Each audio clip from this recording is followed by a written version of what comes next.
Health is wealth में आपका स्वागत है। मैं विकास फूड सप्लीमेंट एडवाइजर। आज हम बात करने वाले हैं हमको नींद क्यों नहीं होता है। दूसरा चीज, अगर हम सोते हैं तो बहुत सारे लोग खराटे मारते हैं। सो माय डियर फ्रेंड्स, आज हम बात करेंगे कि आपकी अच्छी नींद कैसे हो और आप रात में खराटे भी नहीं करने वाले हैं। दूसरी चीज, बहुत सारा लोगों को ये शिकायत होती है कि सुबह उठते हैं तो सर में दर्द होता है और वो सर भारी लगता है। तो इन सारी चीजों से निजात पाने वाले हैं आप।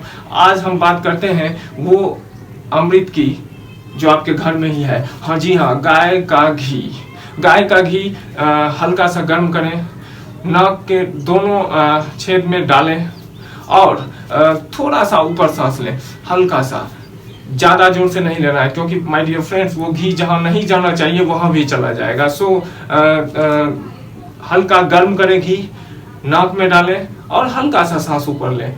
और इससे बच्चे को अगर आप डालते हैं, इस घी को अगर बच्चे में भी के नाक में भी डालते हैं तो उनकी स्मरण शक्ति भी बढ़ेगी। स्वस्थ रहें, खुश रहें।